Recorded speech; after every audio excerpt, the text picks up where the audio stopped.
Hello everyone, welcome back to your own academy, that is Achievers Academy. Guys, जैसा कि आपको पता है कि आपके बोर्ड एग्ज़ाम काफ़ी ज़्यादा नज़दीक हैं, उसी चीज़ को ध्यान में रखते हुए हम आपके लिए क्या लेके आए हैं, क्वेश्चन सीरीज़। ठीक है, तो इस क्वेश्चन सीरीज़ के अंदर 10th की साइंस की हम सारे के सारे क्या करेंगे, इम्पॉर्टेंट क्वेश्चंस को कवर करेंगे।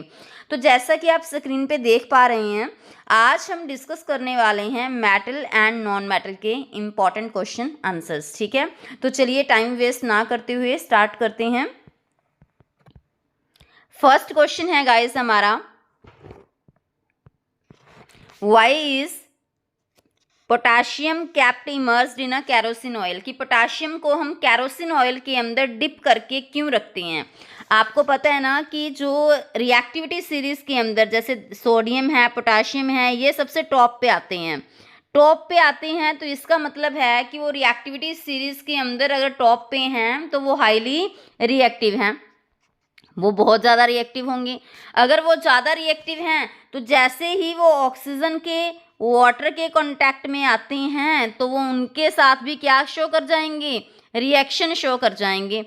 ठीक है, रिएक्शन जैसे ही वो उनके साथ रिएक्शन कर लेते हैं तो आफ्टर दैट वो क्या पकड़ लेते हैं, फायर कैच कर लेते हैं। तो इसी वजह से हम उनको डिप करके रखते हैं किसके अंदर, कैरोसिन ऑयल के अंदर। तो आई थिंक आपको क्लियर हो गया होगा कि पोटाशियम को कैरोसिन ऑयल के अंदर डिप करके क्यों रखा जाता है, क्योंकि ये रिएक्टिविटी सीरीज में सबसे टॉप पे आती हैं।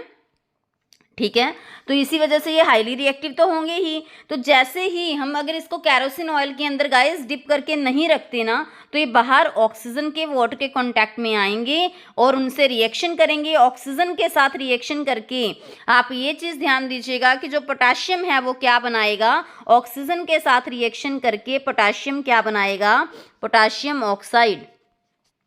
ठीक है, तो ये ऑक्सीजन के साथ भी रिएक्शन शो करेगा और ये वाटर के साथ भी रिएक्शन शो करेगा। ठीक है, पोटाशियम है वो इतना ज़्यादा रिएक्टिव है कि वो तो कोल्ड वाटर के साथ भी रिएक्शन शो कर जाएगा और क्या बना देगा, पोटाशियम हाइड्रोक्साइड प्लस में हाइड्रोजन गैस।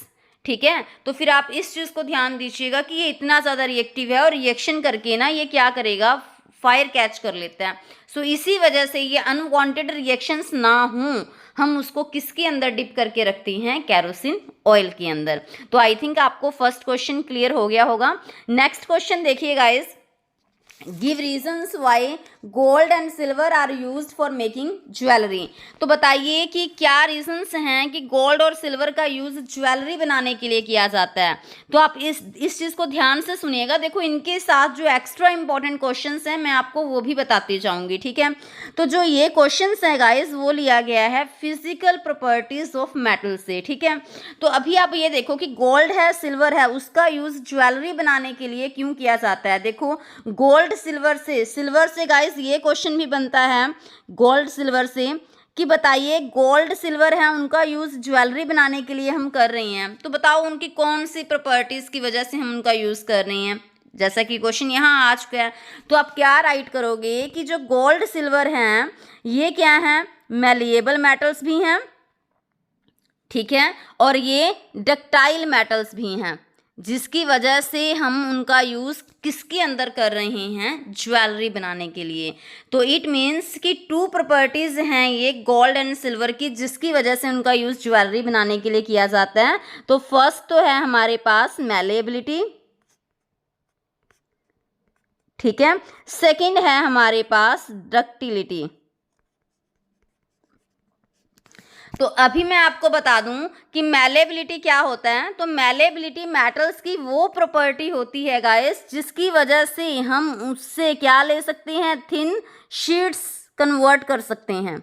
ठीक है, मेटल्स की वो प्रॉपर्टी जिनकी वजह से हम उनको थिन शीट्स में बदल दें तो that is known as malleability. और वो प्रॉपर्टी जिसकी वजह से हम उनसे क्या बना पाएँ, थिन वायर्स बना पाएँ, तो उसको हम क्या कह देते हैं, डक्टिलिटी। और आप ये चीज़ ध्यान रखिएगा कि गोल्ड की डक्टिलिटी इतनी ज़्यादा होती है कि अगर हम 1 ग्राम गोल्ड ले लें तो उससे 2 किलोमीटर लंबी वायर बनाई जा सकती है, इतनी डक्टिलिटी होती है गोल्ड के अंदर। क्लियर है, तो फर्स्ट क्वेश्चन का आंसर आपको क्लियर हो गया होगा। तो तो चलिए सेकंड, कि कुछ मेटल्स होती हैं, a few metals which are used for making cooking utensils, कि कुछ बर्तन जो होते हैं ना कुकिंग पर्पस के लिए जो हम यूज़ करते हैं वो कुछ एक मेटल से मिलके बनते हैं। रीज़न बताइए उसका कि क्यों, ऐसा क्यों होता है कि हम कुछ स्पेसिफिक मेटल्स का यूज़ ही कुकिंग पर्पस के लिए कर रहे हैं, उनके जो यूटेंसिल्स है बर्तन बनाने के लिए कर रहे हैं। आप मुझे ये बताइए कि जो कुकिंग यूटेंसिल्स हैं उनके लिए हम क्या यूज़ करते हैं, उसके लिए हम स्टील यूज़ कर रहे हैं आज के टाइम पे, है ना, हम एल्युमिनियम यूज़ कर रहे हैं, हम कॉपर यूज़ कर रहे हैं। तो क्या रीज़न है इसका, रीज़न ही उन्होंने पूछा हुआ है कि रीज़न दीजिए क्यों यूज़ कर रहे हैं। तो देखिए जो स्टील है, एल्युमिनियम है, कॉपर है, इन तीनों का हम यूज़ कर रहे हैं ना। तो स्टील का यूज़ क्यों करते हैं, क्योंकि इसको क्लीन करना इजी है, ठीक है। सेकंड वन, ये ड्यूरेबल होता है, ड्यूरेबल मीन्स ज़्यादा टाइम तक लॉन्ग लाइफ है इसकी। और एल्युमिनियम और कॉपर के हम क्यों बना रहे हैं, एल्युमिनियम और कॉपर के जो कुकिंग यूटेंसिल्स यूज़ करने के पीछे यही मकसद है कि जो एल्युमिनियम और कॉपर की जो हम यूज़ कर रहे हैं उसके पीछे क्या पर्पस है कि इनकी थर्मल कंडक्टिविटी अच्छी होती है, थर्मल कंडक्टिविटी। तो आप इस चीज़ को ध्यान दीजिए। देखो कुकिंग के अंदर हम जब भी यूज़ कर रहे हैं किसी चीज़ को तो हम यही मतलब मेन हमारा मोटिव होगा ना कि जो हीट है वो इक्वल डिस्ट्रीब्यूट हो पाए, क्योंकि अगर हीट डिस्ट्रीब्यूट होगी, वो यूटेंसिल पूरी अच्छे से गर्म होगा तभी तो खाना कुक हो पाएगा ना। सो एल्युमिनियम और कॉपर की थर्मल कंडक्टिविटी अच्छी है, इट मीन्स थर्मल का मतलब होता है हीट, तो उसमें से हीट ईजिली कंडक्ट हो जाती है one part two another part. तभी हम बोल देते हैं कि एल्युमिनियम और कॉपर का यूज़ भी हम कुकिंग यूटेंसिल्स बनाने के लिए करते हैं, क्योंकि उनकी थर्मल कंडक्टिविटी अच्छी होती है, उनमें से हीट एक जगह से दूसरी जगह इजीली पास हो जाती है। तो ये क्वेश्चन आपको क्लियर हो गया होगा। नेक्स्ट क्वेश्चन, चलिए चलते हैं नेक्स्ट क्वेश्चन की तरफ। नेक्स्ट क्वेश्चन है हमारा, compare in tabular form the reactivities of following metals with cold and hot water, की आपको क्या बताना है, कुछ मेटल्स हैं दी हुई हैं हमारे पास, हमने कोल्ड और हॉट वाटर के साथ उनकी रिएक्टिविटी को शो करना है। तो चलिए देखते हैं। हमारे पास गाइस जो फर्स्ट मेटल दी हुई है वो है हमारे पास सोडियम। क्या है वो हमारे पास, सोडियम। तो आप इस चीज़ को ध्यान दीजिएगा कि कुछ एक मेटल्स तो देखो ऐसी होती हैं जो कोल्ड वाटर के साथ रिएक्ट करती हैं, कुछ मेटल्स ऐसी होती हैं जो हॉट वाटर के साथ रिएक्ट करती हैं, ठीक है। अगर मैं आपको लिखवाऊं पोटाशियम, सोडियम और कैल्शियम, ये किनके साथ रिएक्ट करते हैं, कोल्ड वाटर के साथ, क्योंकि ये हाईली रिएक्टिव हैं, सो ये ठंडे पानी के साथ भी रिएक्शन कर जाएंगे। बट अगर मैं आपसे बात करूं गाइस मैग्नीशियम की, तो मैग्नीशियम किसके साथ रिएक्शन करेगा, ये रिएक्शन करेगा हॉट वाटर के साथ, ठीक है। तो चाहे कोई मेटल कोल्ड वाटर के साथ रिएक्ट करे, चाहे कोई मेटल हॉट वाटर के साथ रिएक्शन करे, वो हमेशा क्या रिलीज करेंगे, वो देंगे पोटाशियम हाइड्रोक्साइड। जैसे मैं इसका एग्जांपल लेके चल रही हूँ ना पोटाशियम का, ठीक है। चाहे आप पोटाशियम का एग्जांपल ले लो, चाहे सोडियम का, चाहे कैल्शियम का, चाहे मैग्नीशियम का, ठीक है। तो आप इस चीज़ को ध्यान दीजिएगा कि जो मेटल है उसके विद रिस्पेक्ट टू क्या बन जाएगा, हाइड्रोक्साइड, प्लस में कौन सी गैस रिलीज हो जाएगी, हाइड्रोजन गैस, ठीक है। तो मैं आपको एक बार दोबारा से बता देती हूँ, कोई भी मेटल है चाहे वो कोल्ड वाटर के साथ रिएक्शन करे, चाहे वो हॉट वाटर के साथ रिएक्शन करे, गाइस जो प्रोडक्ट मिलेंगे ना वो क्या मिलेंगे हमेशा हमारे पास, वो मिलेंगे मेटल का हाइड्रोक्साइड प्लस में हाइड्रोजन गैस, ठीक है। अगर मैं यहाँ पे मेटल लेके चल रही हूँ पोटाशियम, तो क्या बन जाएगा मेटल का हाइड्रोक्साइड, पोटाशियम हाइड्रोक्साइड। अगर मैं लेके चल रही हूँ कैल्शियम, तो क्या बन जाएगा, कैल्शियम हाइड्रोक्साइड, है ना, जिसका फॉर्मूला रहेगा CaOH का ट्वाइस, ठीक है। तो नेक्स्ट देखिए हमारे पास क्वेश्चन में क्या दिया हुआ है कि सोडियम है, सोडियम जब वाटर के साथ रिएक्शन करेंगे, कोल्ड वाटर के साथ स्पेसिफिक, क्योंकि सोडियम तो बहुत ज़्यादा रिएक्टिव है, वो तो कोल्ड वाटर के साथ ही रिएक्शन कर जाएंगे, तो क्या बनेगा गाइस, बनेगा हमारे पास सोडियम हाइड्रोक्साइड प्लस में हाइड्रोजन गैस, ठीक है। नेक्स्ट देखिए कैल्शियम, जब कैल्शियम रिएक्ट करेगा किसके साथ, वाटर के साथ रिएक्ट, तो ये भी किसके साथ करता है, कोल्ड वाटर के साथ, देन क्या बनेगा, हाइड्रोजन गैस तो देखो रिलीज होएगी, प्लस क्या बन जाएगा, कैल्शियम हाइड्रोक्साइड प्लस में हाइड्रोजन गैस। क्लियर है? तो ये हमारे पास हमने फर्स्ट पार्ट और सेकंड पार्ट है वो कवर कर लिया। चलिए अभी करते हैं थर्ड पार्ट।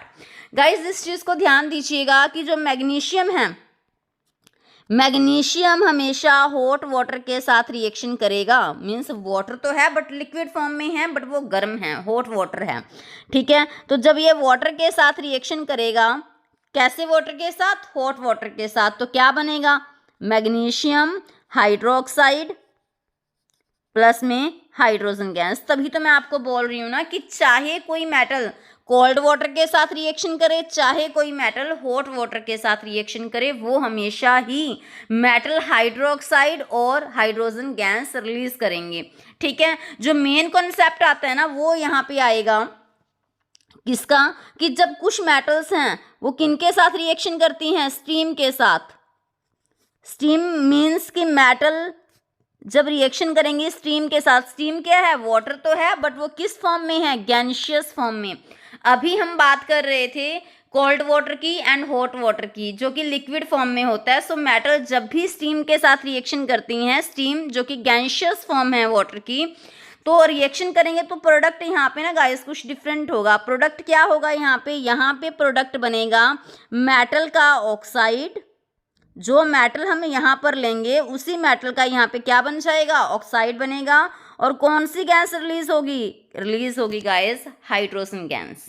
तो ये चीज़ आपको ध्यान रखनी है। इस क्वेश्चन के अलावा मैं आपको बता रही हूँ कि इस टॉपिक से ऐसे भी क्वेश्चन आ सकते हैं कि मेटल जब भी स्टीम के साथ रिएक्शन करती है तो मेटल ऑक्साइड प्लस में हाइड्रोजन गैस रिलीज होती है।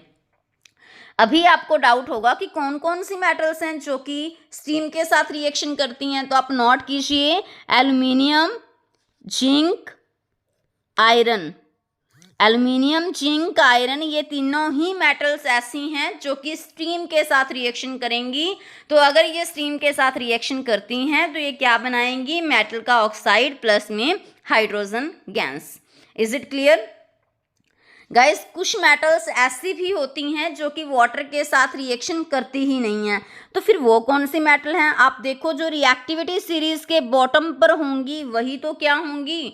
लो रिएक्टिव होंगी, ठीक है। तो आप नोट कीजिए कि ऐसी मेटल्स भी हैं जो कि वाटर के साथ रिएक्शन नहीं करती, ठीक है। तो कौन कौन सी हैं वो?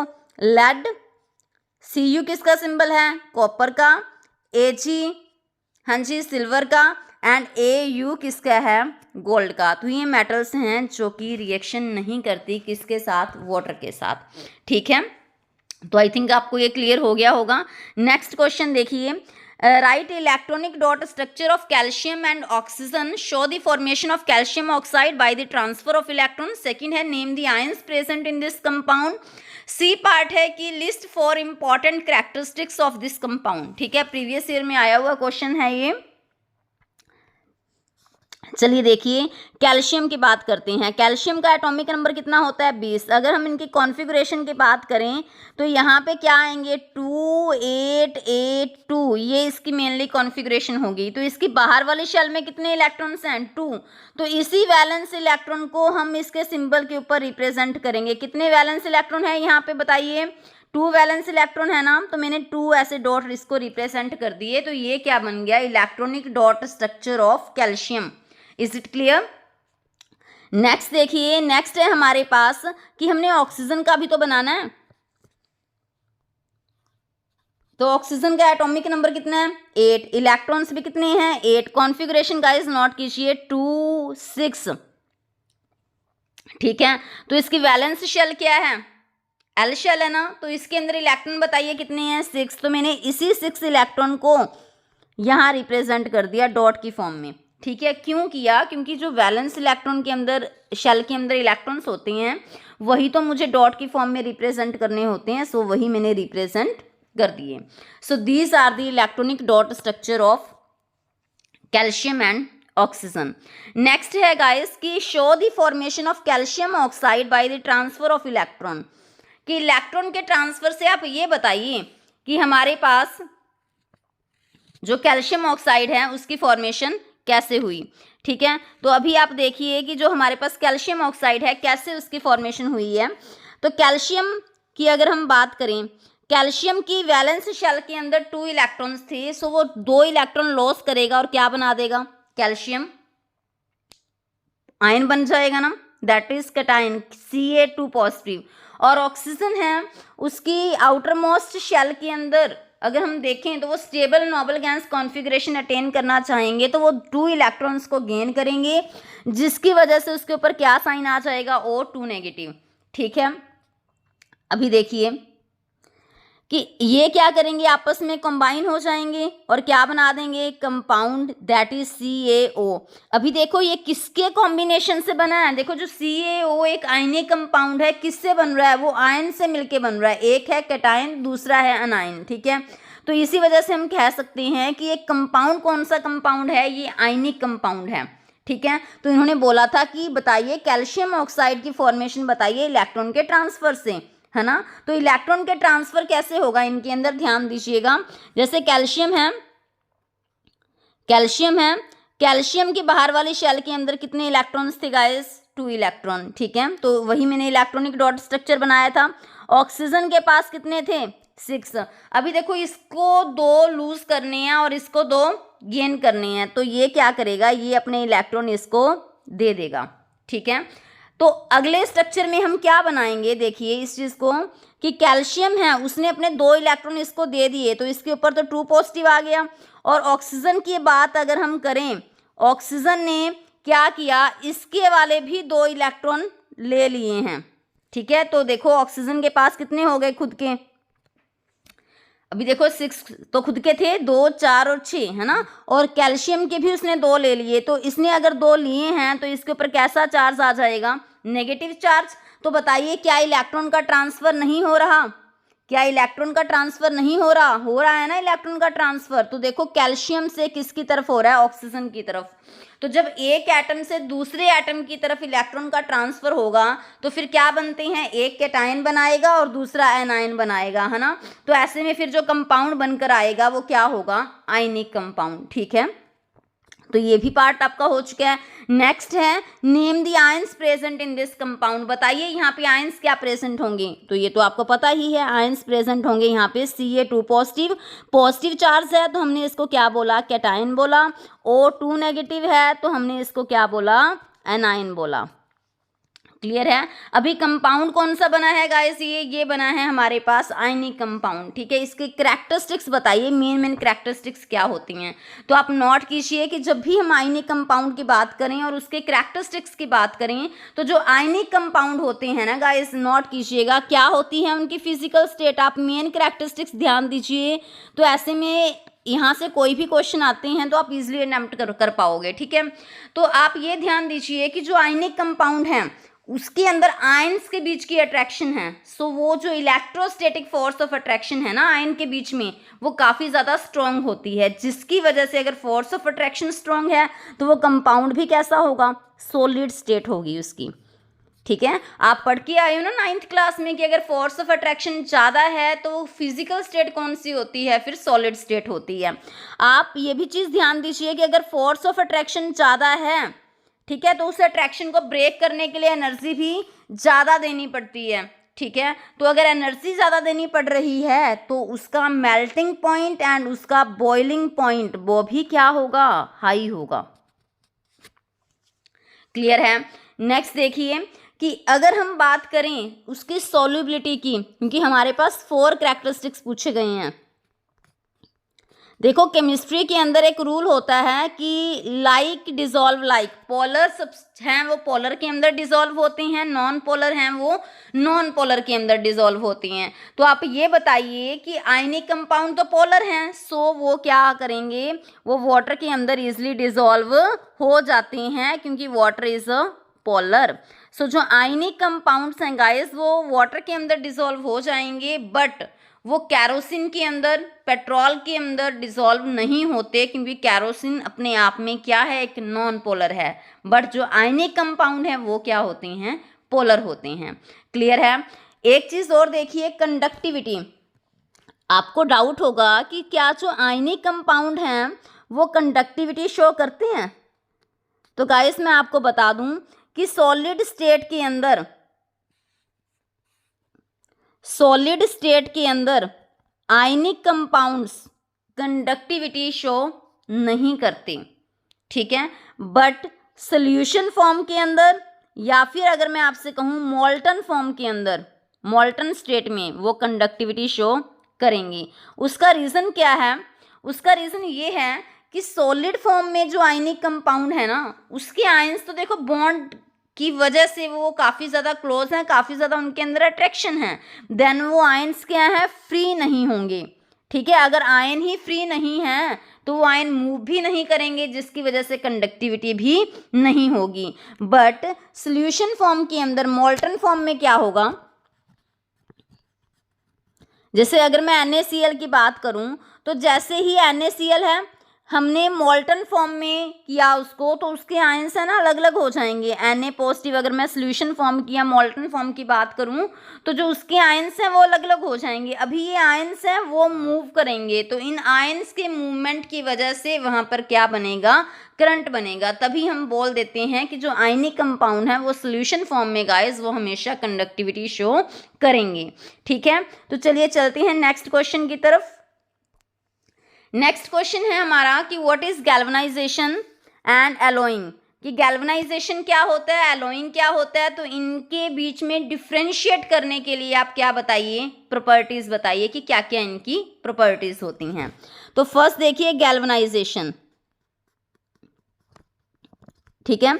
तो गैल्वनाइजेशन होता क्या है, गैल्वनाइजेशन होता है गाइस कि अगर ये मेरे पास एक मेटल है, ठीक है, तो अगर इस मेटल के ऊपर मैं क्या कर दूं, इस मेटल के ऊपर अगर मैं जिंक की कवरिंग कर दूं, जो कि अभी आप स्क्रीन पे देख पा रहे हो, अगर इस मेटल के ऊपर मैंने क्या कर दी, जिंक की कवरिंग कर दी, तो जब हम मेटल के ऊपर गाइस जिंक की कवरिंग कर देते हैं ना, तो उसको हम क्या बोल देते हैं, गैल्वनाइजेशन, ठीक है, क्या बोल देते हैं, गैल्वनाइजेशन। तो इससे गैल्वनाइजेशन से फायदा क्या होता है, गैल्वनाइजेशन से फायदा ये होगा कि जो नीचे वाली मेटल है वो जल्दी से क्रॉड नहीं होगी, ठीक है। और गैल्वनाइजेशन हम करते किस मेथड से हैं, हम करते हैं इलेक्ट्रोप्लेटिंग मेथड से,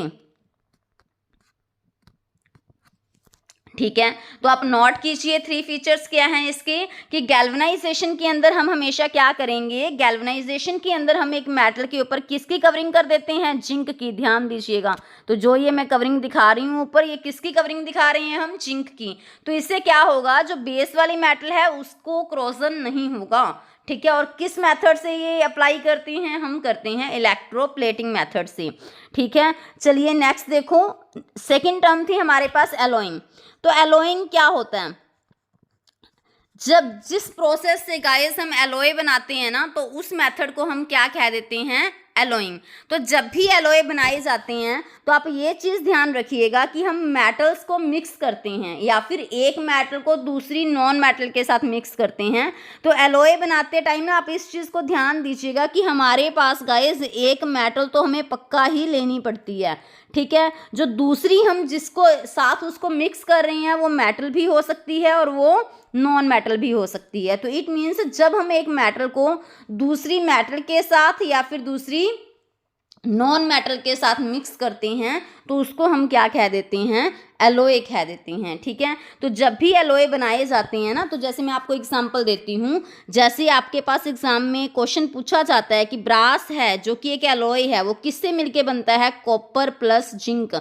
मैंने आपको बोला था कि इसके रिगार्डिंग जो भी इंपॉर्टेंट क्वेश्चन होंगे मैं आपको साथ के साथ बताती जाऊंगी, ठीक है।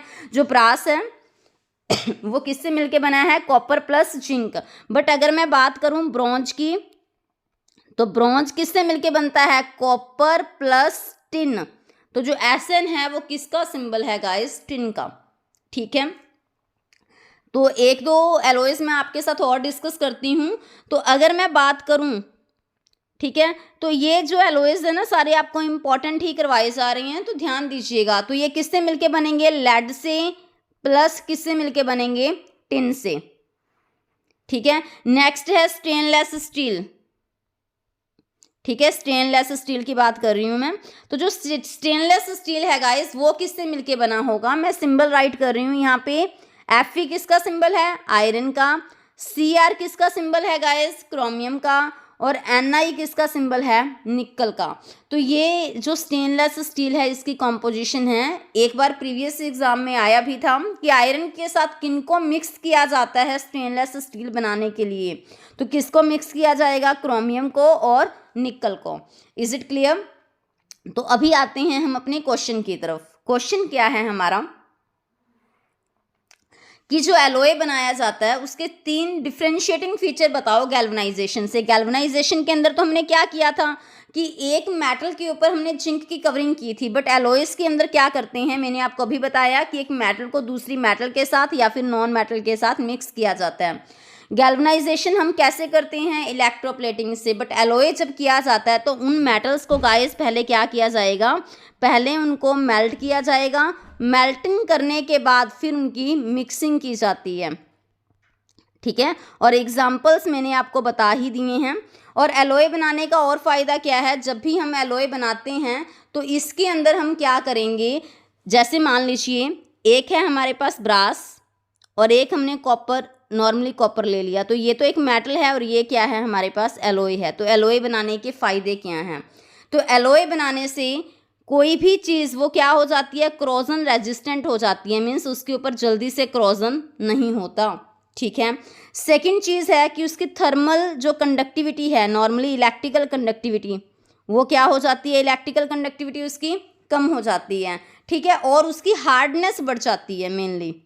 तो इसी वजह से क्या प्रिपेयर किए जाते हैं, एलॉय प्रिपेयर किए जाते हैं। तो ये डिफ्रेंशिएटिंग फीचर्स हो गए किनके बीच में, गैल्वनाइजेशन एंड एलॉय। तो चलिए गाइस स्टार्ट करते हैं नेक्स्ट क्वेश्चन कि हमारे पास क्या है, एक और है जिसको हमने डाइल्यूट HCl के साथ ट्रीट किया उस और को, ठीक है। उस और को जब हम डाइल्यूट HCl के साथ ट्रीट करते हैं तो ब्रिस्क एफर्विसेंस प्रोड्यूस होती है। तो आप नोट कीजिए कि जो ब्रिस्क एफर्विसेंस है वो किस गैस की वजह से होती है, CO2 गैस की वजह से। तो इट मीन्स कहीं ना कहीं इस और में फिर क्या प्रेजेंट होगा, अगर यहाँ पे CO2 गैस रिलीज हो रही है तो इट मीन्स कहीं ना कहीं इस और में क्या प्रेजेंट है, कार्बोनेट प्रेजेंट है।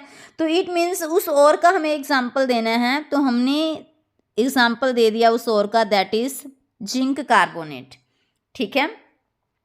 हाँ जी, आगे उन्होंने क्या बोला है कि जैसे हमने और ले लिया यहाँ पे जिंक कार्बोनेट, आगे बोला है उन्होंने कि ऐसे और से, इनके इनरिच्ड और से अगर हमें मेटल ऑब्टेन करनी है तो क्या करना होगा। देखो सबसे फर्स्ट स्टेप क्या होता है हमारे पास, इनरिचमेंट ऑफ दी ओर, की ओर के अंदर जो इम्प्यूरिटीज होती हैं जिसको हम गैंग पार्टिकल्स बोलते हैं, उसको हमें क्या करना होता है, रिमूव करना होता है। तो उस फर्स्ट स्टेप को हम क्या बोल देते हैं, इनरिचमेंट ऑफ दी और। सेकंड क्या होता है, सेकंड स्टेप गाइस हमारे पास क्या होगा, यहाँ पे सेकंड स्टेप होगा कि जो इनरिच्ड ओर है उस ओर से हमें क्या ऑब्टेन करना है, मेटल ऑक्साइड। थर्ड स्टेप क्या होगा कि मेटल के ऑक्साइड से हमें मेटल ऑब्टेन करनी होती है, ठीक है। और फोर्थ स्टेप क्या होता है कि जो हमारे पास इम्प्योर मेटल है उससे हमें क्या ऑब्टेन करना है, प्योर मेटल। तो जब भी हम इम्प्योर मेटल से प्योर मेटल ऑब्टेन करते हैं तो इस स्टेप को हम क्या बोल देते हैं, रिफाइनिंग ऑफ मेटल्स, ठीक है। क्लियर है, तो इसको हम क्या बोल देते हैं, रिफाइनिंग ऑफ मेटल्स। क्लियर। तो अभी उन्होंने यही बोला है कि अगर आपके पास इनरिच्ड ओर दे दिया जाए तो उस ओर से मेटल ऑक्साइड कैसे ऑब्टेन करना है, फिर ये बताना है और फिर ये बताना है, ठीक है। तो चलिए देखिए, हमारे पास एक इनरिच्ड ओर है, ठीक है, तो उस ओर से हमें मेटल ऑक्साइड को ऑब्टेन करना है। तो जैसे हमारे पास जिंक कार्बोनेट है गाइस, तो इस चीज़ को ध्यान दीजिए, तो मैंने क्या ऑब्टेन करना है इससे, जिंक का ऑक्साइड। तो आप ध्यान दीजिए कि जिंक के अंदर कौन सी प्रोसेस होगी, जब भी हम और से मेटल ऑक्साइड को ऑब्टेन करते हैं तो उसके लिए 2 प्रोसेसेस होती हैं, एक होता है कैल्सिनेशन, दूसरा होता है क्या, रोस्टिंग, ठीक है। तो कैल्सिनेशन और रोस्टिंग में क्या डिफरेंस है, अगर कोई कार्बोनेट और है तो उसके अंदर हम क्या करेंगे, कैल्सिनेशन करेंगे। कैल्सिनेशन के अंदर जो ऑक्सीजन प्रोवाइड की जाती है वो या तो लिमिटेड होगी या फिर ऑक्सीजन एयर की एब्सेंस में वो रिएक्शन होती है। तो जैसे हम जिंक कार्बोनेट को हीट करेंगे तो क्या मिलेगा, जिंक ऑक्साइड प्लस में CO2। तो अभी क्या हुआ कि और से क्या मिल गया, हमें मेटल का ऑक्साइड मिल गया, ठीक है। तो ऐसे में क्या फीचर्स हैं कैल्सिनेशन के, तो नोट कीजिए, ये हमेशा कार्बोनेट और के अंदर होती है, इसके अंदर CO2 गैस रिलीज होती है एज अ प्रोडक्ट, ठीक है, जो कि ब्रिस्क एफर्वेसेंस कॉज करती हैं। थर्ड वन है गाइस कि इसके अंदर ऑक्सीजन की एब्सेंस में ये रिएक्शन हो रही है, या फिर थोड़ी बहुत अमाउंट होगी ऑक्सीजन की वहाँ पे एयर की, यानी कि वी कैन से कि लिमिटेड सप्लाई ऑफ एयर वहाँ पे कैल्सिनेशन प्रोसेस होगी। थर्ड स्टेप क्या होगा, हमें मेटल के ऑक्साइड से क्या ऑब्टेन करना होगा, मेटल। और फोर्थ स्टेप के अंदर गाइज हम वहाँ पे क्या करेंगे, रिफाइनिंग करेंगे कि हम इम्प्योर मेटल से क्या ऑब्टेन करेंगे, प्योर मेटल ऑब्टेन करते हैं, which is called refining of metal, और we can say purification of metal. तो आई थिंक आपको ये क्वेश्चन क्लियर हो गया होगा। नेक्स्ट देखिए कि जो सिल्वर आर्टिकल्स हैं become black when kept in open for some time, कि जो सिल्वर के आर्टिकल्स हैं सॉरी, तो जब हम उसको कुछ टाइम के लिए ओपन में रखते हैं ना, तो वो कैसे हो जाते हैं, ब्लैक। और जो कॉपर के वेसल्स हैं वो भी lose their shiny brown surface and gain a green coat when kept in open. तो जब कॉपर की वेसल्स को रखा जाए तो उसके ऊपर ग्रीन कलर की कोटिंग हो जाती है। तो बताइए कि name the substances present in air with which this metals react, कि बताइए जो ये मेटल्स हैं वो एयर के किन के साथ रिएक्शन करेंगे, एयर के अंदर ऐसे क्या सब्सटेंसेस होते हैं जिनके साथ वो रिएक्शन करेंगे, और बताइए कि प्रोडक्ट क्या बनेंगे। Is it clear? तो अभी देखिए क्वेश्चन है हमारे पास कि जो सिल्वर आर्टिकल हैं, ठीक है, सिल्वर आर्टिकल को जब हम एयर के कांटेक्ट में आते हैं, वैसे तो देखो सिल्वर है वो बहुत लो रिएक्टिव मेटल्स में आता है क्योंकि वो रिएक्टिविटी सीरीज के बिल्कुल बॉटम पे है। तो जो ये सिल्वर है ना वो किसके साथ रिएक्शन करेगा एयर के अंदर, जो प्रेजेंट होगा हाइड्रोजन सल्फाइड। एयर के अंदर जो हाइड्रोजन सल्फाइड होगा उसके साथ सिल्वर रिएक्शन करेगा तो क्या बना देगा, सिल्वर का सल्फाइड बन जाएगा, और ये क्या होगा, ब्लैक कलर का होगा, जिसकी वजह से हम कह सकते हैं कि जो हमारे पास सिल्वर के आर्टिकल हैं वो ब्लैक कलर के क्यों हो जाते हैं, क्योंकि किसकी फॉर्मेशन हो जाती है, सिल्वर सल्फाइड की। क्लियर है?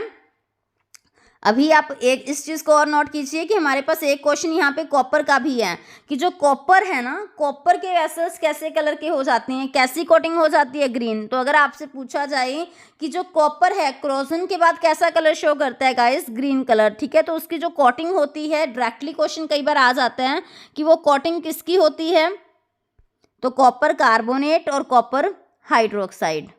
तो जिसको हम क्या कह सकते हैं, बेसिक, देखो ये बेसिक हो गया ना क्योंकि OH है, तो इसको हम बेसिक कार्बोनेट भी बोल देते हैं कि कॉपर है वो ग्रीन कलर की कोटिंग शो करता है, किसकी वजह से, बेसिक कार्बोनेट की वजह से। तो अभी मैं आपको रिएक्शंस बताती हूँ, वो तो मैंने आपको 1 मार्क का डायरेक्ट क्वेश्चन बताया कि ऐसे आ जाती हैं। जो कॉपर वेसल हैं, तो जो कॉपर होगा उसके अंदर कॉपर के एटम्स होंगे, तो वो एयर के अंदर वो मॉइस्चर के साथ भी रिएक्शन कर जाएंगे, ठीक है। एयर के अंदर जो ऑक्सीजन है, CO2 है, उनके साथ रिएक्शन कर जाते हैं, ठीक है।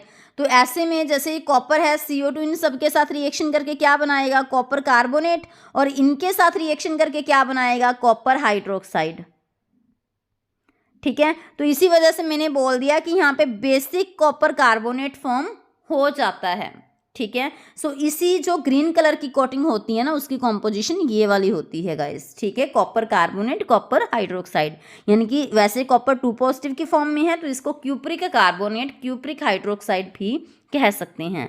तो ये रिएक्शंस आपको यहाँ पे बतानी है। Is it clear? तो चलिए नेक्स्ट क्वेश्चन करते हैं। What is the reactivity series? Reactivity series क्या होती है? How does the reactivity series help in predicting the relative activity of various metals?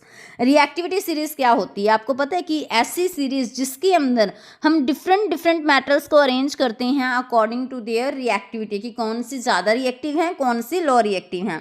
और रिएक्टिविटी सीरीज के अंदर हम हमेशा क्या करते हैं कि जो हाईली रिएक्टिव हैं उनको टॉप पे रखते हैं, जो लो रिएक्टिव होती हैं वो नीचे आती हैं। तो इट मीन्स जैसे ही हम टॉप से बॉटम की तरफ जाएंगे जो रिएक्टिविटी है वो क्या होती जाएगी, डाउन होती जाएगी। तो गाइस अभी मैं आपको रिएक्टिविटी सीरीज बताती हूँ, तो इसको मैं थोड़ा इस तरह से राइट कर रही हूँ सो दैट स्क्रीन के ऊपर पूरी की पूरी रिएक्टिविटी सीरीज मैं राइट कर पाऊँ। तो इसको याद रखने की ट्रिक है, केदारनाथ का माली आलू जरा फीके पकाता है क्योंकि होती है अपनी अपनी पसंद।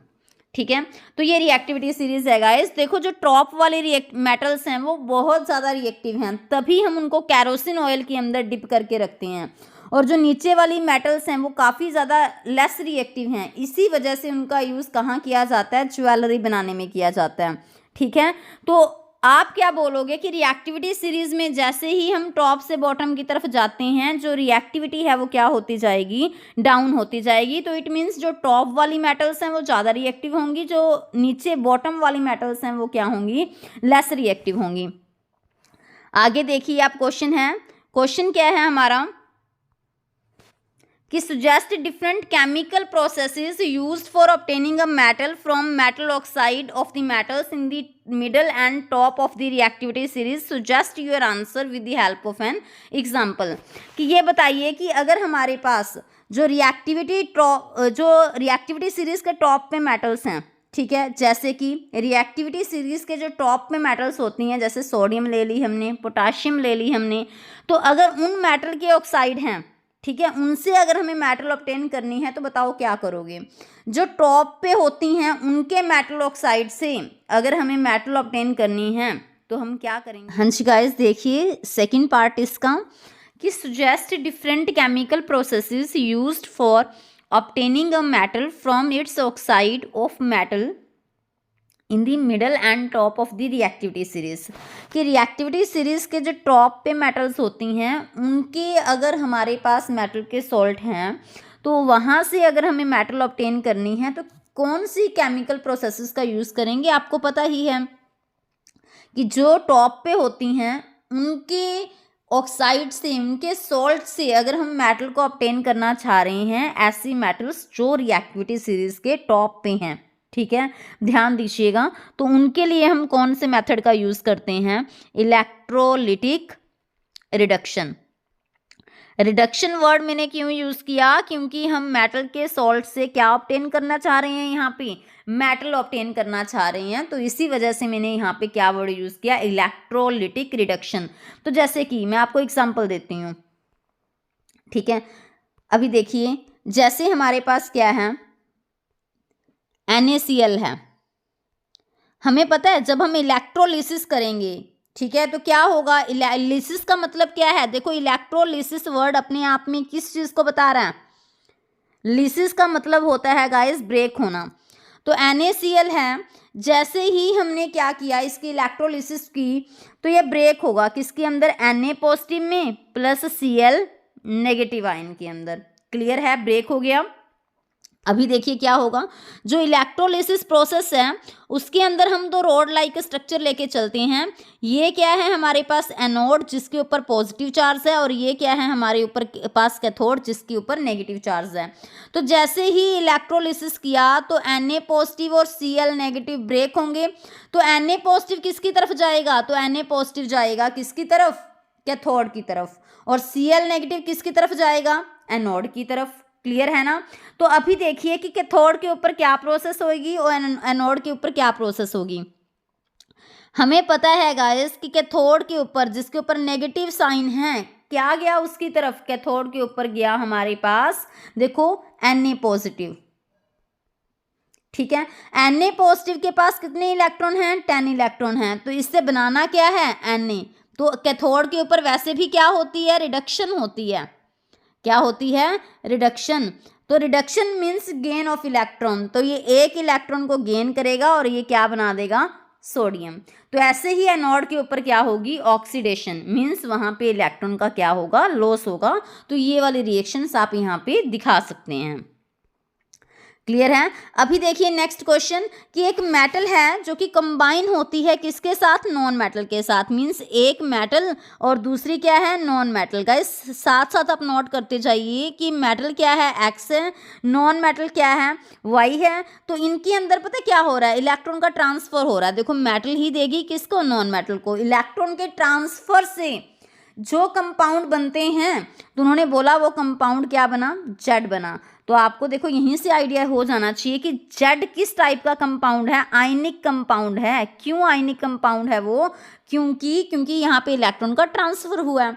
तो इलेक्ट्रॉन का जब ट्रांसफर होगा तो इसके ऊपर पॉजिटिव साइन आएगा, इसके ऊपर नेगेटिव साइन आएगा, तो क्या बन जाएगा फिर हमारे पास आयनिक कंपाउंड बन जाएगा। तो उन्होंने फर्स्ट किया है कि state the type of bond in compound Z. Compound Z guys क्या बनेगा, आयनिक कंपाउंड बनेगा। तो उसके अंदर बॉन्ड कैसा होगा, हमारे पास आयनिक बॉन्ड एग्जिस्ट करेगा। क्लियर। सेकंड है कि what can you say about the melting point and boiling point of compound Z. Compound Z guys एक आयनिक कंपाउंड है। तो मैंने आपको ऑलरेडी बता दिया कि जो आयनिक कंपाउंड है ना उनका melting and boiling point high होता है। रीज़न क्या है, क्योंकि उनके अंदर अट्रैक्शन क्या होगी, काफ़ी ज़्यादा होगी। तो उस अट्रैक्शन को ब्रेक करने के लिए एनर्जी भी ज़्यादा देनी पड़ेगी, जिसकी वजह से उसका मेल्टिंग पॉइंट एंड उसका बॉइलिंग पॉइंट वो भी क्या होगा, हाई होगा। क्लियर है। आगे देखिए कि will this compound dissolve in kerosene और पेट्रोल। क्या ये कंपाउंड कैरोसिन और पेट्रोल के अंदर डिसॉल्व होगा। देखो जो कैरोसिन और पेट्रोल हैं ये क्या है हमारे पास, ये गाइस हैं नॉन पोलर, और नॉन पोलर के अंदर कभी भी आयनिक कंपाउंड डिसॉल्व नहीं होते। सो हम क्या कहेंगे कि no, it will not dissolve in kerosene और पेट्रोल। आगे क्वेश्चन है कि will this compound be a good conductor of electricity. जो आयनिक कंपाउंड है, देखो अभी उन्होंने नहीं बोला कि उसका सोल्यूशन बनाओ, उन्होंने बोला कि क्या जो ये आयनिक कंपाउंड है वो इलेक्ट्रिसिटी का गुड कंडक्टर होगा, नहीं होगा। सॉलिड स्टेट में तो बिल्कुल भी नहीं होगा, बट हाँ अगर उसका सोल्यूशन बना लिया जाए देन उसके अंदर आयंस फ्री होंगे। आयंस क्या करेंगे उस टाइम, उसके जो आयंस हैं गाइस वो मूव कर सकते हैं, आयंस फ्री हो जाएंगे, वो मूव कर सकते हैं। और जब आयंस मूव करेंगे तो उसकी वजह से एक जगह से दूसरी जगह जब आयंस जाएंगे तो उसकी वजह से क्या बनेगा, करंट बनेगा। क्लियर है। नेक्स्ट है कि why do some metals surface appears a dull appearance. कि कुछ मेटल्स हैं वो डल अपीयरेंस देना शुरू कर देती हैं जैसे ही हम उसको क्या किस में रखते हैं, मॉइस्ट एयर में, है ना। तो write the colour acquired by the surface of copper and silver in such a situation and also write the chemical name of the substances due to which it happens. तो question देखिए उन्होंने बोला है कि कुछ मेटल्स को जब हम एयर में रखते हैं तो डल अपीयरेंस देना शुरू कर देते हैं। तो इसको हमने बताना है कॉपर और सिल्वर के विद रिस्पेक्ट में। हम ऑलरेडी डिस्कस कर चुके हैं कि जो सिल्वर है जब हम उसको ओपन में रखते हैं तो वो हाइड्रोजन सल्फाइड के साथ रिएक्शन करके क्या दे देगा, सिल्वर सल्फाइड। ठीक है। तो यहाँ पे जो सिल्वर सल्फाइड है वो ब्लैक कलर का बनेगा और वही रिएक्शन हमें यहाँ पे बतानी है। ठीक है। तो इसका केमिकल नेम क्या होगा, सिल्वर सल्फाइड। ठीक है। क्लियर है। सिल्वर की यहाँ पे जो वैलेंसी रहेगी वो रहेगी +1। तो इन दी सेम वे मैंने कॉपर के साथ भी तो डिस्कस करना है। कॉपर डल अपीयरेंस क्यों देगा, क्योंकि उसके ऊपर ग्रीन कलर की कोटिंग डिपॉजिट हो जाती है, क्योंकि वो रिएक्शन करेगा वाटर के साथ, ऑक्सीजन के साथ और CO2 के साथ, और इनके साथ रिएक्शन करके वो हमें क्या देगा, कॉपर कार्बोनेट। ठीक है। और cupric hydroxide, cupric carbonate, cupric hydroxide, और ये ग्रीन कलर की कोटिंग होती है जो कि कॉपर के ऊपर डिपॉजिट हो जाती है, जिसकी वजह से वो डल अपीयरेंस देना स्टार्ट कर देता है। तो ये बेस है, तो इसको हम बेसिक क्यूप्रिक कार्बोनेट भी कह सकते हैं। Is it clear. तो चलिए next question, give reasons for the following. 2016 का गाइस ये क्वेश्चन है कि फर्स्ट पार्ट है कि hydrogen gas is not evolved when most of the metals react with the nitric acid. Nitric acid means HNO3। जब metals HNO3 के साथ reaction करती हैं तो हाइड्रोजन गैस रिलीज नहीं होती। रीज़न बताइए क्यों नहीं होती। तो देखो जब मेटल्स हैं गाइस, मेटल्स जब रिएक्शन करती हैं किसके साथ, HNO3 के साथ, तो हमें पता है कि एट दैट टाइम क्या प्रोड्यूस होता है। मेटल जब भी HNO3 के साथ रिएक्शन करेंगी, देखो आप समझो इस चीज़ को, अगर मैं HNO3 की जगह HCl ले लूँ तो क्या बनेगा बताइए। हमें पता है एट दैट टाइम सॉल्ट बनता है प्लस हाइड्रोजन गैस रिलीज होती है, बट नॉर्मली तो मेटल जब भी एसिड के साथ रिएक्शन करती है हाइड्रोजन गैस रिलीज होगी, बट जो HNO3 है ना गाइस, ये किसकी तरह वर्क करेगा, एज अ ऑक्सीडाइजिंग एजेंट। तो जो H2 रिलीज होती है ना वो उसको ऑक्सीडाइज कर देगा और H2 की जगह क्या बना देगा, वाटर बना देगा। फिर H2 तो रिलीज होएगी ही नहीं, वही इसका रीज़न है।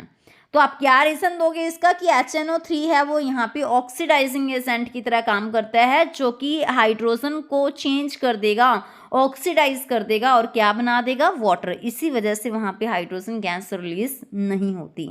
Is it clear? आगे देखिए कि जो जिंक ऑक्साइड है वो एक एम्फोटेरिक ऑक्साइड है। एम्फोटेरिक का मतलब है गाइस कि वो एसिडिक ऑक्साइड भी है और वो बेसिक ऑक्साइड भी है। ठीक है, वो दोनों की तरह बिहेव करते हैं। जैसे कि अगर मैं जिंक ऑक्साइड को रिएक्शन करवाऊं HCl के साथ, जब जी मैंने इसको HCl के साथ रिएक्शन करवाया, तो आप ध्यान दीजिए, जब हमने इसको HCl के साथ रिएक्शन करवाया तो क्या होगा, ये HCl एक एसिड की तरह काम करेगा और खुद ये किसकी तरह काम करना स्टार्ट कर देगा, बेस की तरह। तो रिएक्शन क्या होती है कि acid plus base that gives a salt plus water, which reaction is this is guys neutralization reaction. तो सॉल्ट क्या बनेगा देखिए, तो सॉल्ट बन जाएगा हमारे पास जिंक क्लोराइड, प्लस में यहाँ पे क्या रिलीज हो जाएगा, वाटर। ठीक है, तो इट मीन्स जो ये जिंक ऑक्साइड है गाइस, ये एक बेस की तरह भी बिहेव कर सकता है। ओके, नेक्स्ट देखिए, अभी जो ये जिंक ऑक्साइड है क्या वो एसिड की तरह बिहेव कर सकता है? बिल्कुल, अगर हम इसको एक अच्छे बेस के साथ रिएक्शन करवाएं तो ये एक एसिड की तरह बिहेव करेगा। तो एट दैट टाइम प्रोडक्ट क्या बनेगा, वही सॉल्ट प्लस वाटर तो बनेंगे ही बनेंगे, है ना। तो जैसे ही अगर सॉल्ट प्लस वाटर बनेगा तो प्रोडक्ट क्या बनेगा, वाटर तो बनेगा और सॉल्ट क्या बनेगा, यहाँ पे हमारे पास सॉल्ट बनेगा गाइस, यहाँ पे सोडियम जिंकेट। ठीक है, तो जिंकेट का फॉर्मूला होता है ZnO2 2 नेगेटिव। तो सोडियम का क्या होगा, Na+1। तो क्या फॉर्मूला बनेगा इन दी एंड हमारे पास, Na2 ZnO2, that is sodium zincates. तो it means at that time zincates और वाटर एज अ प्रोडक्ट की फॉर्म में हमारे पास बनेंगे। नेक्स्ट क्वेश्चन है कि मेटल्स हैं गाइस, वो इलेक्ट्रिसिटी कंडक्ट करते हैं। क्यों? क्योंकि मेटल्स के अंदर से करंट क्यों पास हो जाता है, क्योंकि जो मेटल्स है ना उनके पास फ्री इलेक्ट्रॉन्स होते हैं। ठीक है, तो वो इलेक्ट्रॉन्स क्या करेंगे, एक जगह से दूसरी जगह मूव करते हैं, जिसकी वजह से क्या प्रोड्यूस होता है, वहां पे करंट कंडक्ट हो पाता है। ठीक है, तो चलिए नेक्स्ट क्वेश्चन है कि reverse of the following reaction is not possible. Zinc जब कॉपर सल्फेट के साथ रिएक्शन करता है तो जिंक सल्फेट और कॉपर बनता है। क्यों? क्योंकि जिंक एक हाईली रिएक्टिव मेटल है। तो आप देख पा रहे हो गाइस, यहाँ पे कौन सी रिएक्शन हो रही है, यहाँ पे हो रही है डिस्प्लेसमेंट रिएक्शन। ठीक है, जहाँ पे जिंक क्या है हमारे पास, ज़्यादा रिएक्टिव है। तो जिंक ज़्यादा रिएक्टिव है, तो इसी वजह से वो कॉपर सल्फेट से कॉपर को डिस्प्लेस कर पा रहा है और खुद उसकी जगह पे आ जाएगा, तो जिंक सल्फेट प्लस कॉपर बन जाएगा। उन्होंने बोला है कि क्या इस इक्वेशन का रिवर्स पॉसिबल है। इट मीन्स क्या हम ऐसा कर सकते हैं कि कॉपर और जिंक सल्फेट को रिएक्शन करवाएं और प्रोडक्ट मिले? नहीं मिलेगा कोई प्रोडक्ट। रीजन क्या है, कोई न्यू प्रोडक्ट नहीं बनेगा ना। रीजन क्या है, क्योंकि कॉपर क्या है रिएक्टिविटी सीरीज में लो रिएक्टिव है और जिंक क्या है हाई रिएक्टिव है। तो एक लो रिएक्टिव मेटल कभी भी हाई रिएक्टिव मेटल को उसके सॉल्ट से डिस्प्लेस नहीं कर सकती। So this is the reason for this equation कि यहाँ पे कोई भी रिएक्शन नहीं होगी। ठीक है, क्यों नहीं होगी, क्योंकि कॉपर कम रिएक्टिव है। अगर कोई जिंक से ज़्यादा रिएक्टिव मेटल होती तो ऑब्वियस सी बात है हमारे पास प्रोडक्ट बनते, बट अभी कोई न्यू प्रोडक्ट नहीं बनेंगे। Reason is that because copper is low reactive here. Okay, next है कि why does the oxides of highly reactive metals can't be reduced by a carbon. जो हाईली रिएक्टिव मेटल्स के oxide हैं उनको हम carbon से रिड्यूस क्यों नहीं कर सकते। देखो, मेटल के ऑक्साइड से मेटल ऑब्टेन करने के लिए आपको पता है कि हम कार्बन भी as a reducing agent use करते हैं। ऐसी मेटल्स जो रिएक्टिविटी सीरीज के मिडल में आती हैं, जैसे मैं एग्जांपल ले रही हूँ मैं जिंक ऑक्साइड, अगर मुझे उससे जिंक लेना है तो मैं कार्बन को as a reducing agent use करूँगी ना। समझ पा रही हो। और हमारे पास एक और प्रोडक्ट क्या बन जाएगा, carbon monoxide. But highly reactive metal के केस में हम ऐसा क्यों नहीं कर रहे कि कार्बन को यूज़ क्यों नहीं कर रहे एज रिड्यूसिंग एजेंट, क्योंकि ये खुद ही क्या होती हैं, एज रिड्यूसिंग एजेंट की तरह बिहेव करती हैं। कार्बन से ज़्यादा अच्छे रिड्यूसिंग एजेंट की तरह ये क्या करेंगी, बिहेव करेंगी। तो इसी वजह से कार्बन है वो उनकी रिडक्शन नहीं कर पाता। ठीक है, तो इसी वजह से हम कार्बन को उनके अंदर as a reducing agent use नहीं करेंगे। क्लियर है। नेक्स्ट देखिए, what happens when CO2 is compressed in water at high pressure. देखो CO2 है, हमने उसको कंप्रेस किया और क्या मिल गया उसको, वाटर। और क्योंकि देखो CO2 प्लस वाटर लिखा गया ना, कंप्रेस्ड इन वाटर, तो CO2 और वाटर रिएक्शन करके गाइस क्या बनाएंगे, देखो ये क्या है, कार्बन नॉन मेटल है, तो ये नॉन मेटल का ऑक्साइड है। तो नॉन मेटल के ऑक्साइड क्या होते हैं, एसिडिक, जर्नली एसिडिक होते हैं। ठीक है, तो इनको एसिडिक क्यों कहा गया, क्योंकि वाटर के साथ रिएक्शन करके गाइस ये हमें एसिड देंगे, तो वो एसिड क्या है, carbonic acid, that is H2CO3। ठीक है, तो चलिए नेक्स्ट क्वेश्चन है कि what happens, right the chemical equation for the reaction taking place when steam is passed over hot aluminium. तो जब एल्यूमिनियम, ठीक है, हॉट एल्यूमिनियम के ऊपर हम क्या पास करें, स्टीम पास करें। ठीक है, ध्यान दीजिएगा, हॉट एल्यूमिनियम के ऊपर हम क्या पास कर रहे हैं, स्टीम पास कर रहे हैं। तो स्टीम मीन्स वाटर है, किस फॉर्म में, गैसियस फॉर्म में।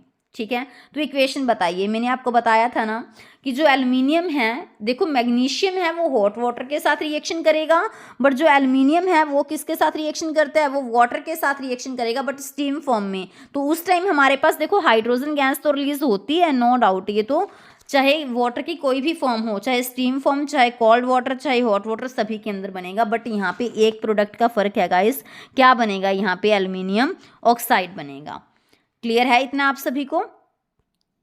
हाँ जी गाइस, चलिए नेक्स्ट क्वेश्चन करते हैं। Following questions are source case based questions, read the case carefully and answer the questions that are given below. तो हमारे पास क्या है कि जो मेटल्स है ना, वो मेटल्स उन्होंने बोला कि required for a purpose of variety of purpose, for this we need this extraction from their ore. हमें पता है जो ओर हैं उनके अंदर तो मेटल के कंपाउंड्स होते हैं, तो ऐसे में अगर हमें मेटल्स चाहिए तो हमें एक्सट्रैक्शन तो करनी होगी। तो हमें पता है गाइस कि ओर से जब हम मेटल को एक्सट्रैक्ट करते हैं तो that processes are known as metallurgy. तो उस प्रोसेस को हम क्या बोलते हैं, मेटालर्जी। ठीक है, क्योंकि मैंने आपको बोला था कि एक्स्ट्रा क्वेश्चंस भी मैं आपको बताती जाऊंगी। So ore mined from the earth are usually contaminated with various impurities. Ore के अंदर जो इम्प्यूरिटीज होती हैं उसको हम क्या बोलते हैं, they are known as gangue particles. ठीक है, तो जब हम और से गाइस इन इम्प्यूरिटीज को हटाते हैं तो that is known as concentration of the ore, या फिर which is called enrichment of the ore, क्योंकि हमने और से इम्प्यूरिटीज को हटाना है। अभी देखिए कि नेक्स्ट क्या है कि जो इसके अंदर बहुत सारी इम्प्यूरिटीज होती हैं जिसको हम एक्सट्रैक्शन से पहले हमें ये होता है कि हम उन इम्प्यूरिटीज को रिमूव करें। सो अट्रैक्शन, जब भी हम एक्सट्रैक्शन करते हैं प्योर मेटल्स की, उसके अंदर क्या क्या स्टेप्स होते हैं, concentration of the ore, which is called enrichment of the ore. Enrichment of the ore क्या होता है कि जब हम किसी भी ओर से किसको रिमूव करते हैं, इम्प्यूरिटीज को रिमूव करते हैं, तो that is called enrichment of the ore. Second है कॉन्सेंट्रेटेड जो ओर है वहाँ से मेटल निकालना। कैसे, पहले हम वहाँ पे मेटल ऑक्साइड बनाएंगे, फिर उस मेटल ऑक्साइड से हम रिडक्शन करके क्या बनाएंगे, मेटल बनाएंगे। आफ्टर दैट क्या है, refining of metal. Refining of metal guys, इस चीज़ को ध्यान दीजिएगा, रिफाइनिंग ऑफ मेटल का मतलब होता है कि जो इम्प्योर मेटल है उससे अगर हम प्योर मेटल ऑब्टेन कर रहे हैं तो that is called purification of the metal, या फिर उसको हम क्या कहेंगे, रिफाइनिंग ऑफ मेटल। ओके, अभी देखिए फर्स्ट क्वेश्चन, देखिए यहाँ पे क्या है। फर्स्ट क्वेश्चन है हमारे पास कि name an ore of mercury. Mercury के एक ओर का नाम बताइए and state the form in which mercury is present in it. और बताइए कि मरकरी उसके अंदर किस फॉर्म में प्रेजेंट होती है। तो गाइस मरकरी का जो इम्पोर्टेंट ओर आपको याद रखना है दैट इज सिनाबार। क्या ओर है मरकरी का, सिनाबार। और मरकरी का सिंबल क्या होता है, Hg। तो मरकरी उसके अंदर किस फॉर्म में प्रेजेंट होती है गाइस, सिनाबार क्या होता है, HgS, यानी कि मर्क्यूरिक सल्फाइड। तो उसके अंदर मरकरी किस फॉर्म में प्रेजेंट रहेगी, अपने सल्फाइड की फॉर्म में। ठीक है, नेक्स्ट है what happens to the zinc carbonate when it is heated strongly in a limited supply of air. जब भी हम जिंक कार्बोनेट को हीट करते हैं, ठीक है, ऑक्सीजन की लिमिटेड सप्लाई में, ठीक है, एयर की लिमिटेड सप्लाई में, देन वी नो हमारे पास प्रोडक्ट क्या बनेंगे, हमारे पास उस टाइम बनेगा जिंक ऑक्साइड। और इधर वाली साइड अगर कार्बोनेट होता है तो प्रोडक्ट वाली साइड एक प्रोडक्ट श्योर बनेगा, दैट इज कार्बन डाइऑक्साइड। और कार्बन डाइऑक्साइड है guys that produce brisk effervescence, ठीक है। नेक्स्ट क्वेश्चन है इसी के अंदर C part, the reaction of metal A. उन्होंने क्या बोला है कि हमारे पास मेटल ए है, ठीक है, मेटल ए, इसको इधर कर देते हैं, मेटल ए है, जब वो Fe2O3 that is ferric oxide उसके साथ रिएक्शन करते हैं, तो उन्होंने बोला है कि ये रिएक्शन ना काफ़ी ज़्यादा एक्सोथर्मिक होती है, इट मीन्स उस टाइम हीट प्रोड्यूस हो रही है, ठीक है। और वो क्या कह रहे हैं कि इसका यूज़ ना रेलवे ट्रैक्स को ज्वाइन करने के लिए किया जा रहा है। तो आपको आइडिया लग जाना चाहिए कि कौन सी रिएक्शन है ये, it is a thermite reaction, ठीक है। तो थर्माइट रिएक्शन के अंदर आप बताइए कि जो थर्माइट रिएक्शन है उसके अंदर कौन सी मेटल यूज की जा रही है, यहाँ पे ए मेटल का मीन्स है यहाँ पे क्या यूज किया जाएगा, एल्यूमिनियम यूज किया जाएगा। तो एल्यूमिनियम जब यहाँ पे फेरिक ऑक्साइड के साथ रिएक्शन करेगा तो क्या बन जाएगा, आयरन अलग से यहाँ पे रिमूव हो जाएगा और एल्यूमिनियम इस ऑक्सीजन के साथ रिएक्शन करेगा और क्या बनाएगा, एल्यूमिनियम ऑक्सीजन के साथ रिएक्शन करके गाइस बनाएगा aluminium oxide that is Al2O3। Is it clear. और यहाँ पे जो आयरन प्रोड्यूस होगा इसी का मेन रोल है रेलवे ट्रैक्स को ज्वाइन करने के लिए, तो इस रिएक्शन को हम बोल देते हैं थर्माइट रिएक्शन। तो उन्होंने इसी मेटल ए का नाम पूछा हुआ था, तो वहाँ पे मेटल ए क्या है हमारे पास, aluminium oxide. Is it clear. तो चलिए नेक्स्ट क्वेश्चन की तरफ मूव करते हैं। नेक्स्ट क्वेश्चन है हमारे पास कि what happens when aluminium oxide react with HCl। जब एल्यूमिनियम ऑक्साइड HCl के साथ रिएक्शन करेगा गाइस तो क्या बनेगा, देखिए एल्यूमिनियम ऑक्साइड जब भी HCl के साथ रिएक्शन करता है तो क्या बनता है, देखो ये क्या है एसिड, अगर ये एसिड है तो ये किसकी तरह बिहेव करेगा, बेस की तरह, है ना। तो देखो जब भी एसिड गाइस बेस के साथ रिएक्शन करता है तो क्या बनता है बताइए, जब भी एसिड बेस के साथ रिएक्शन करेगा तो क्या बनेगा, हमारे पास बनेगा सॉल्ट प्लस वाटर, ठीक है। तो वाटर तो बनेगा ही बनेगा, सॉल्ट क्या बनेगा हमारे पास बताइए, सॉल्ट बनेगा इनका, तो दैट इज AlCl3।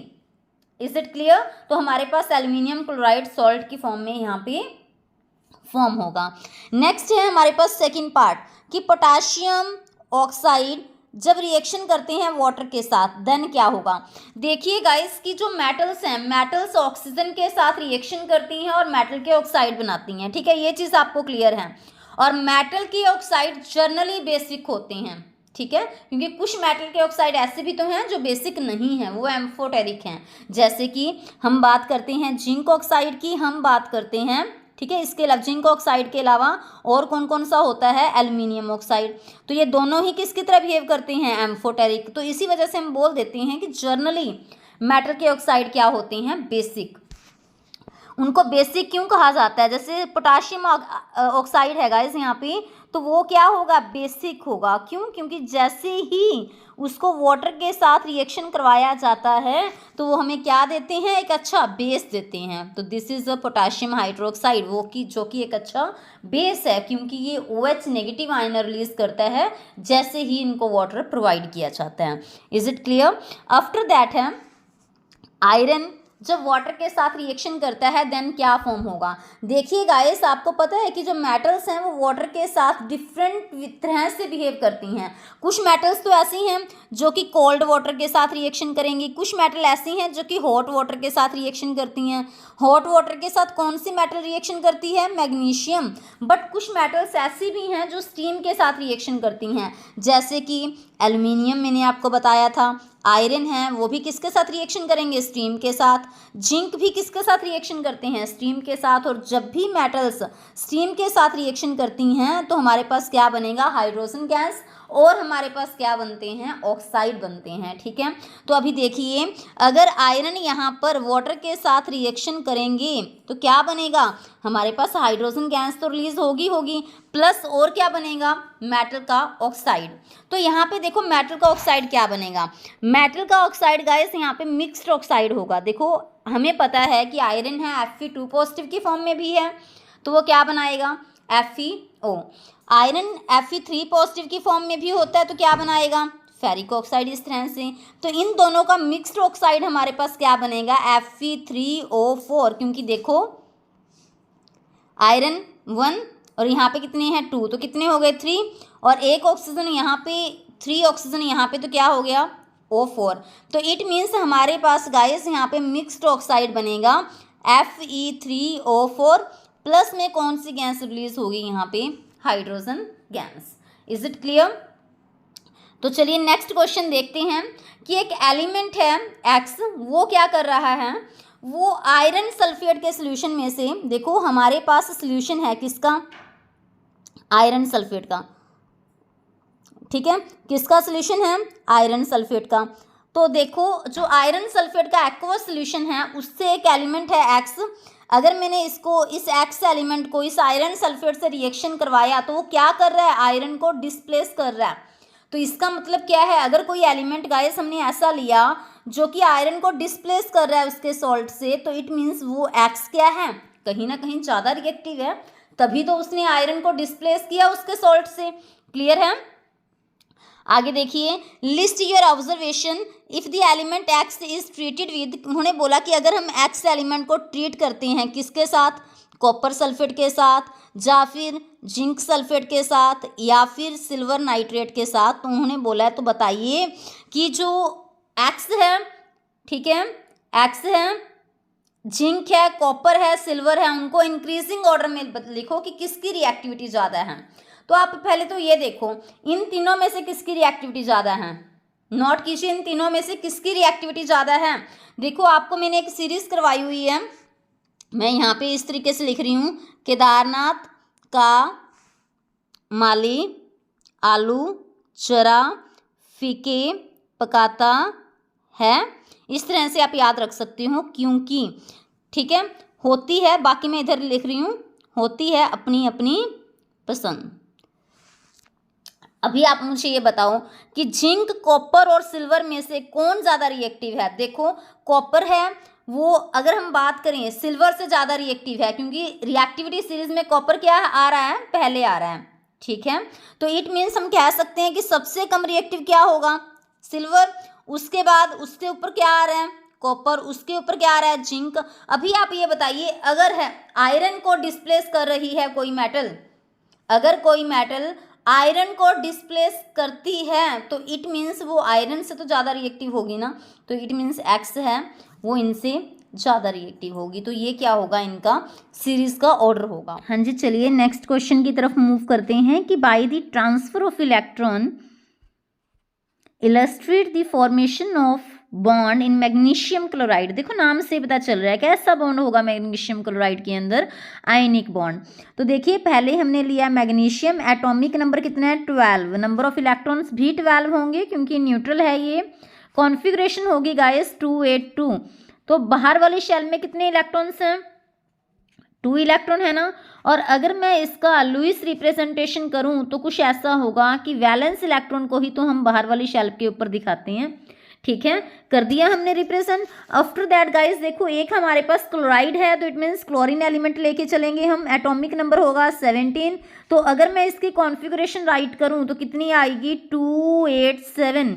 तो जो बाहर वाली शेल है उसके अंदर कितने इलेक्ट्रॉन्स हैं 7। तो उन्हीं 7 इलेक्ट्रॉन्स को गाइस मैं यहाँ पे अभी रिप्रेजेंट करूँगी, क्लोरीन के ऊपर कितने हैं 7 हैं, तो मैंने 7 डॉट दिखा दिए। जितने यहाँ होंगे ना बाहर वाली शेल में उतने डॉट दिखाने हैं। तो हमने कितने दिखाए, देखो अभी यहाँ पे 7 डॉट दिखा दिए। ठीक है, तो अभी देखिए इसी को अभी हमें इन दोनों को ही लेना है। ठीक है, एक तो मैग्नीशियम और एक क्लोरीन, इनको अभी हम लेंगे। ठीक है, नेक्स्ट स्ट्रक्चर के अंदर देखिए अभी। तो जैसे गाइस देखो मैंने अभी ले लिया, एक तो मैग्नीशियम ले लिया हमने। ठीक है, मैग्नीशियम के ऊपर ऐसे मैंने 2 इलेक्ट्रॉन्स दिखा दिए क्योंकि वैलेंस शेल वाले ही दिखाएंगे। तो यहाँ पे कितने दिखाने हैं, अभी हमें 7 दिखाने हैं, ठीक है। तो अभी होगा क्या, इसको स्टेबल बनने के लिए अपने 2 इलेक्ट्रॉन लूज करने पड़ेंगे और इनको गेन करने पड़ेंगे। तो इसी वजह से ये अपने दोनों इलेक्ट्रॉन किसको दे देंगे, अभी देखिए मैग्नीशियम को क्या करना पड़ रहा है, मैग्नीशियम को अपने 2 इलेक्ट्रॉन लूज करने पड़ रहे हैं, क्लोरीन को तो 1 चाहिए, तो ऐसे में यहाँ पे कितने क्लोरीन होंगे, यहाँ पे होंगे गाइस 2 क्लोरीन। उसका भी रीज़न है क्योंकि हमारे पास फॉर्मूला क्या होता है मैग्नीशियम क्लोराइड का, MgCl2। तो मैग्नीशियम अपना 1 इलेक्ट्रॉन इसको दे देगा और दूसरा इलेक्ट्रॉन इसको दे देगा, ठीक है। तो इस तरह से इलेक्ट्रॉन का ट्रांसफर होगा एक एटम से दूसरी एटम की तरफ, ठीक है। तो ऐसे में जब इलेक्ट्रॉन के ट्रांसफर से जो बॉन्ड बनेगा वो कैसा बॉन्ड होगा, आयनिक बॉन्ड होगा। अभी नेक्स्ट स्ट्रक्चर में हम क्या दिखाएंगे, देखो मैग्नीशियम ने अपने दोनों इलेक्ट्रॉन लूज किए हैं, तो मैग्नीशियम के ऊपर तो 2 पॉजिटिव आएगा। तो ऐसे में क्लोरीन कितने थे, क्लोरीन 2 थे ना, हर एक ने 1 1 लिया, तो इसके ऊपर क्या आ जाएगा, इस तरह से -1 -1, तो क्या बन जाएगा ओवरऑल MgCl2, ठीक है। नेक्स्ट देखिए गाइस कि आयनिक कंपाउंड्स हैं वो सॉलिड क्यों होते हैं। हमें पता है कि जो आयनिक कंपाउंड्स हैं, ठीक है, वो कैसे बनते हैं, जब आयंस के बीच में अट्रैक्शन होगी, एक होगा कैटायन और दूसरा होगा हमारे पास एनायन। कैसी अट्रैक्शन होती है उनके अंदर, इलेक्ट्रोस्टैटिक फोर्स ऑफ अट्रैक्शन, जो कि बहुत ज़्यादा स्ट्रॉन्ग अट्रैक्शन है, जिसकी वजह से जो ये आयंस हैं वो काफ़ी ज़्यादा क्लोज होंगे, क्लोज है, स्ट्रॉन्ग अट्रैक्शन है, तो वो कंपाउंड्स कैसे होंगे, फिर सॉलिड होंगे, ठीक है। With the help of level diagram आप ये बताइए, show the experimental setup of action of a steam on a metal, ठीक है। तो ये एक्सपेरिमेंट सेटअप आप खुद अपनी नोटबुक पे बना के देखोगे, जो मेन कॉन्सेप्ट है वो मैं आपको यहाँ पे बता देती हूँ, ठीक है, कि कैसे मेटल के ऊपर स्टीम का एक्शन क्या है। मैंने आपको बताया है ना कि जो मेटल है जैसे ही हम उसको स्टीम के साथ रिएक्ट करवाते हैं तो क्या बनता है, कुछ मेटल स्टीम के साथ रिएक्शन करती हैं तो वो क्या देंगी, मेटल के ऑक्साइड प्लस में, ठीक है, मेटल के ऑक्साइड। अभी मैं जर्नल लिख रही हूँ, यहाँ पे फॉर्मूला क्या बनेगा वो तो डिपेंड करता है ना कि कौन सी मेटल हम ले रहे हैं। तो यहाँ पे मेटल ऑक्साइड बन जाएगा और कौन सी गैस रिलीज हो जाएगी, हाइड्रोजन गैस। नेक्स्ट क्वेश्चन देखिए गाइस कि नेम अ मेटल, ऐसी मेटल बताओ which is a best conductor of heat. Means देखिए जनरली हमें पता है कि जो मेटल्स हैं वो हीट की बेस्ट कंडक्टर होती हैं, तो ऐसी मेटल बताओ जो कि हीट की बेस्ट कंडक्टर है गाइस। तो एग्जांपल है इसका सिल्वर।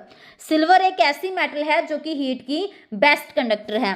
तो यहाँ पे अगर आपसे इसकी जगह ये पूछ लिया जाता कि हीट की बैड कंडक्टर कौन सी मेटल है, तो एग्जाम्पल होगा हमारे पास लेड। Is it clear. अभी देखिए ऐसी मेटल्स बताओ जिनका मेल्टिंग पॉइंट लो होता है। मेटल का मेल्टिंग पॉइंट जनरली हाई होता है, बट कुछ ऐसी मेटल्स जिनका मेल्टिंग पॉइंट क्या हो, लो हो। तो एग्जांपल है उसका हमारे पास गैलियम एंड सीजियम। वो ऐसी मेटल्स हैं जिनका मेल्टिंग पॉइंट बहुत ज़्यादा कम होता है कि जैसे ही हम उसको अपनी पाम पे रखते हैं तो वो पिघलना स्टार्ट कर देती हैं, ठीक है। अभी देखो ऐसी मेटल्स बताओ जो कि ऑक्सीजन के साथ रिएक्शन ही नहीं करती। ऑक्सीजन के साथ तो मेटल्स रिएक्ट करती हैं और जर्नली वो कैसे ऑक्साइड बनाती हैं, बेसिक।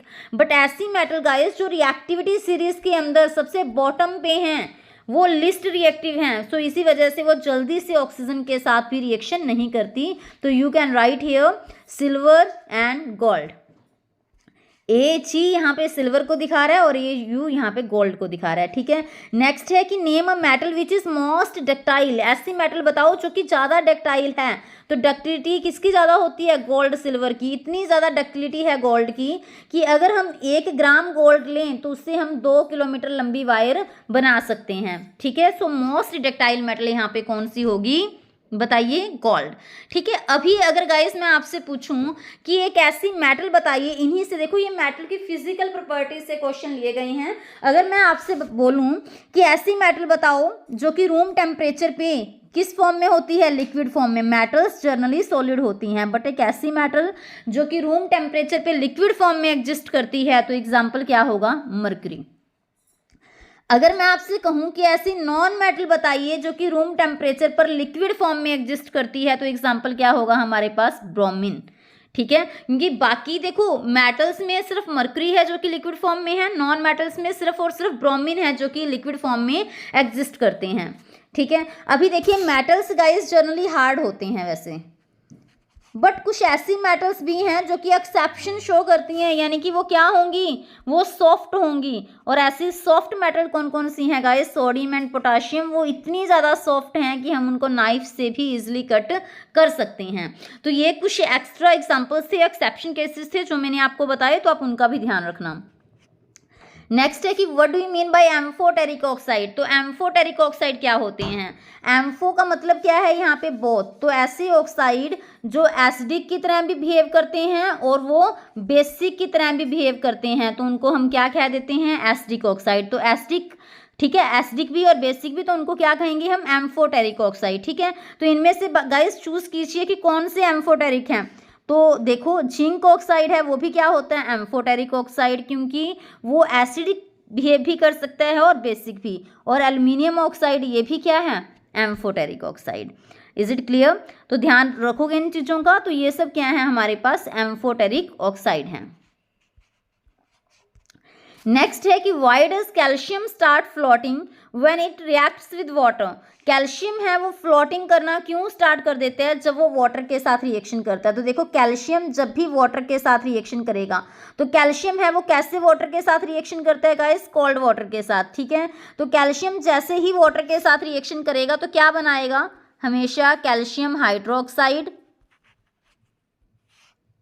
प्लस में कौन सी गैस रिलीज होगी, हाइड्रोजन गैस। और वही हाइड्रोजन गैस पता क्या करेगी, इनके सरफेस के ऊपर फिक्स हो जाती है, जिसकी वजह से वो ऊपर फ्लोट करना स्टार्ट कर देते हैं।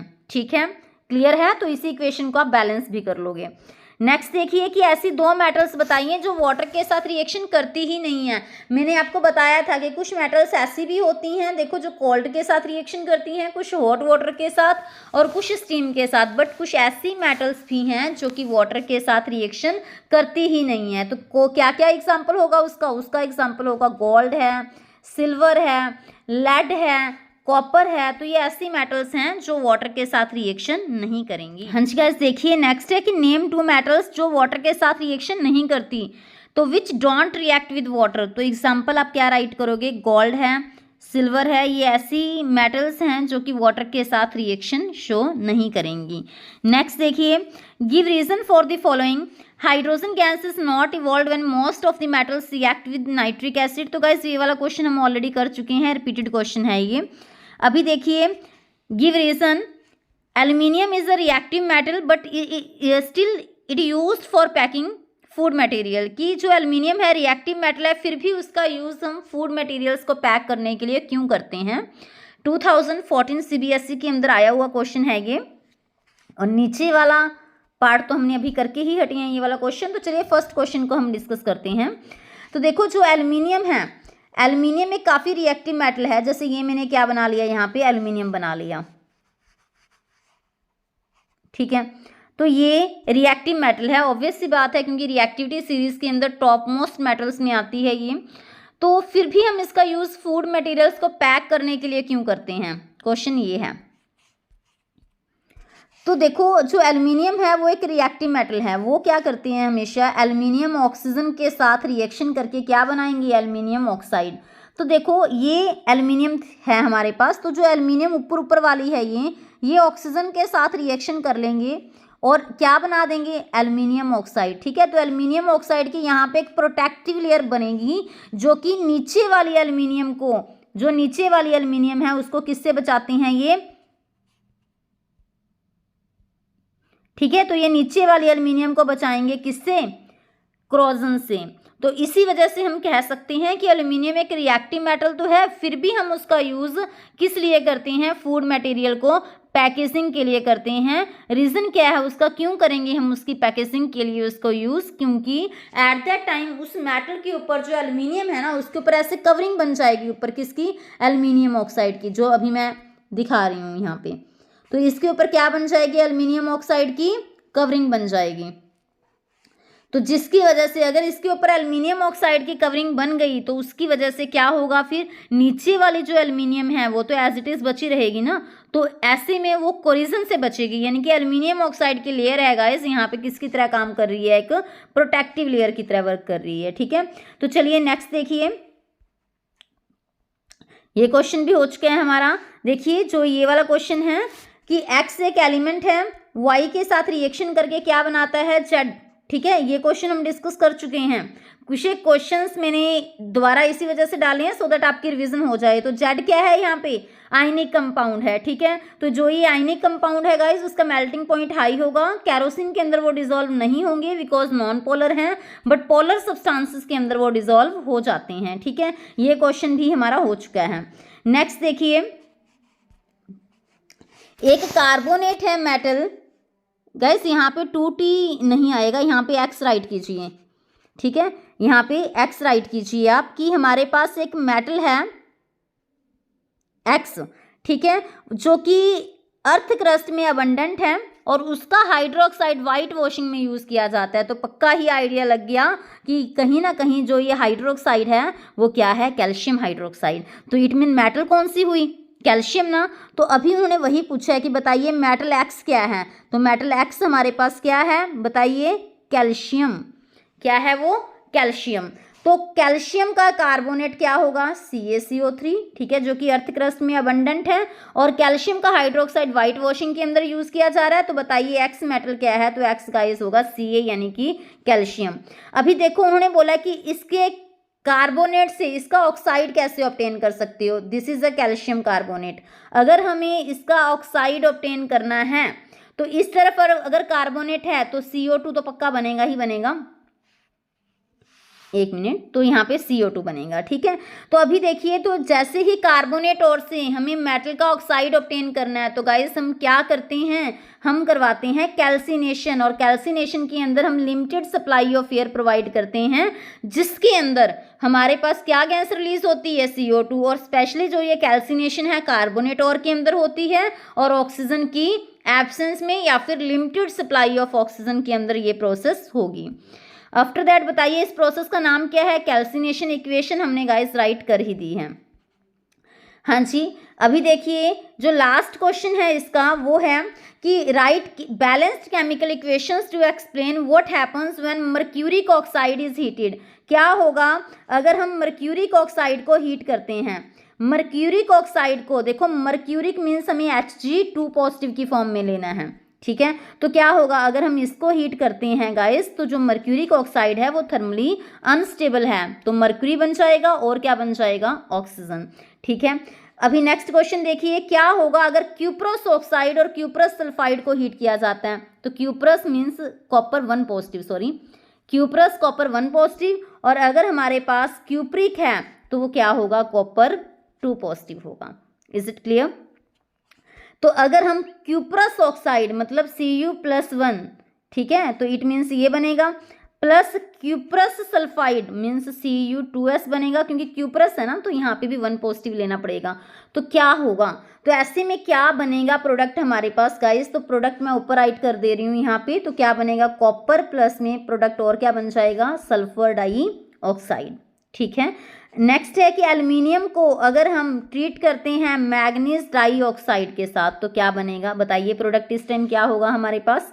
तो इस टाइम गाइस प्रोडक्ट होगा एल्युमिनियम ऑक्सीजन के साथ रिएक्शन करके बनाएंगे एल्युमिनियम ऑक्साइड, प्लस में कौन सी मेटल सेपरेट हो जाएगी, मैग्नीज। क्लियर। नेक्स्ट है फेरिक ऑक्साइड को जब हम एल्युमिनियम के साथ रिएक्शन करते हैं तो कौन सी रिएक्शन होती है, ये रिएक्शन होती है थर्माइट रिएक्शन। तो यहाँ पे आयरन किस फॉर्म में है, 3 पॉजिटिव की फॉर्म में, तो क्या बन जाएगा बताइए, एल्युमिनियम ऑक्साइड प्लस में आयरन। क्या बन जाएगा, एल्युमिनियम ऑक्साइड प्लस में iron. So this is a thermite reaction, जिसका यूज हम रेलवे ट्रैक्स को कंबाइन करने के लिए करते हैं। नेक्स्ट है जिंक कार्बोनेट है, अगर उसके अंदर कैल्सिनेशन होती है तो क्या बनता है। देखो कैल्सिनेशन प्रोसेस आपको समझाई गई है कि जिसके अंदर जिंक ऑक्साइड बन जाएगा और कौन सी गैस रिलीज हो जाएगी, CO2 गैस। तो गाइस ये थे questions metal and non metals की। अगर आपको ये सीरीज अच्छी लगी तो आप कमेंट सेक्शन में कमेंट जरूर कीजिएगा और ज़्यादा से ज़्यादा अपने फ्रेंड्स के साथ शेयर कीजिएगा।